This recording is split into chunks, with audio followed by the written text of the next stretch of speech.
नमस्कार, स्वागत है आपका। आप देख रहे हैं नाउ नोएडा और मैं कीर्ति।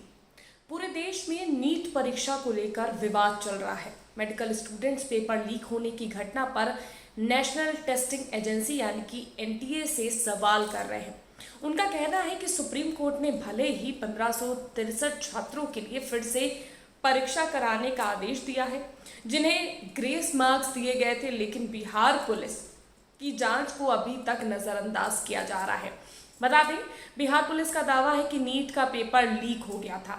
5 मई को हुई नीट परीक्षा के दौरान बिहार पुलिस ने पेपर लीक मामले में कई लोगों को गिरफ्तार किया था। जांच में पता चला कि करीब 35 छात्रों को परीक्षा से पहले ही नीट परीक्षा के सवाल और जवाब मिल गए थे, लेकिन इस मामले में अभी तक कोई सख्त कार्रवाई नहीं हुई है और नेशनल टेस्टिंग एजेंसी एनटीए ने भी इस पर कोई स्पष्ट जवाब नहीं दिया है। स्टूडेंट्स का आरोप है कि नीट परीक्षा की शुरुआत से ही गड़बड़ियां चल रही थी।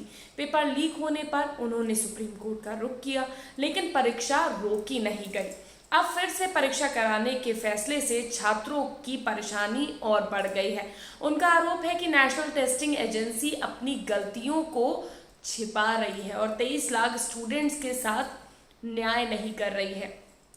डीएनए के मुताबिक बिहार पुलिस का कहना है कि ये पक्का नहीं है कि जो पेपर उन्होंने पकड़े हैं वो वाकई में लीक हुए पेपर ही हैं। ऐसा इसलिए क्योंकि नेशनल टेस्टिंग एजेंसी एनटीए ने अभी तक इसकी पुष्टि नहीं की है।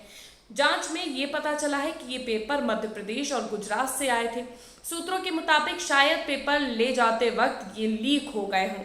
साथ ही जली हुई नकलें भी मिली हैं जो कथित तौर पर लीक हुए सवालों की थी, लेकिन एनटीए ने अभी इसकी पुष्टि नहीं की है। इस मामले में 13 लोगों को गिरफ्तार किया गया है, जिनमें परीक्षा देने वाले छात्रों के रिश्तेदार और बिचौलिए भी शामिल हैं। हालांकि एनटीए ने बिहार पुलिस को जली हुई लीक पेपर की रिपोर्ट अभी तक नहीं दी है। बिहार पुलिस को एक सूचना मिली जिसके आधार पर उन्होंने सबसे पहले सिकंदर प्रसाद यादवेंदु को गिरफ्तार किया। यादवेंदु एक जूनियर इंजीनियर था।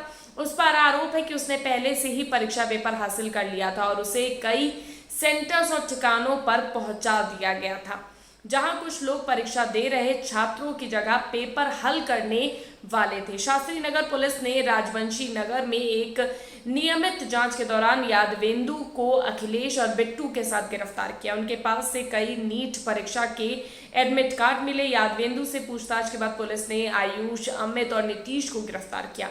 बाद में नालंदा के संजीव सिंह को भी गिरफ्तार कर लिया गया। बिहार पुलिस की जांच में पता चला है कि इस गिरोह ने फर्जी शिक्षा सलाहकार फर्मों और कोचिंग सेंटर्स के जरिए छात्रों को फंसाया। आरोपियों में से एक अमित आनंद पटना में एक एजुकेशनल कंसल्टेंसी फर्म चलाता है। जांच में पता चला कि असली कन्वेक्शन पेपर को देश के अलग अलग राज्यों में एनटीए के नोडल पॉइंट से इकट्ठा किया जाता था, फिर उन्हें परीक्षा केंद्र तक पहुंचाने से पहले स्थानीय बैंकों में ले जाया जाता था। बिहार की आर्थिक अपराध इकाई यानी कि ईओयू ने पाया कि पेपर ले जाने वाले कर्मचारियों ने ही उन्हें लीक कर दिया था। बिहार पुलिस की जांच से पता चला कि यही गिरोह बीपीएससी टीआरई 3.0 परीक्षाओं के सवाल भी लीक करवा रहा था। ये गिरोह परीक्षा देने वाले छात्रों से 30 से 32 लाख रुपए तक लेता था। इसके बाद उन्हें एक गुप्त ठिकाने पर ले जाकर सवाल हल करवाता था और फिर परीक्षा केंद्र तक पहुंचा देता था। बिहार पुलिस के मुताबिक 2 छात्रों के माता पिता पहले से ही गिरोह के संपर्क में थे और उन्होंने गुप्त ठिकाने पर छात्रों को इकट्ठा करने में मदद की। इन छात्रों ने बाकियों से कम रकम दी थी। ईओयू का मानना है कि उन्होंने सिर्फ एक गिरोह का पर्दाफाश किया है, जिसमें करीब 1 दर्जन लोग शामिल थे। उन्होंने 5 छात्रों की मदद की थी। गिरोह गोधरा सेंटर पर नीट घोटाला। गुजरात के गोधरा में खास सेंटर के लिए रिश्वत दी गई थी। पुलिस को जांच में 2.6 करोड़ के ब्लैक चेक मिले हैं। सेंटर के 26 में से 16 स्टूडेंट्स ने रिश्वत दी थी। तो देख रहे हैं आप कि किस तरह से नीट परीक्षा का ये खेल धड़ल्ले से चल रहा था। अब इस पर पुलिस की कार्रवाई ना होने से स्टूडेंट्स नाराज हैं, जिसके चलते ही ये बवाल हो रहा है और इस तरह से सड़कों पर छात्र आने को मजबूर हुए। फिलहाल के लिए बस इतना ही। वीडियो पसंद आई तो लाइक और शेयर जरूर करिएगा। चैनल को सब्सक्राइब करना मत भूलिएगा।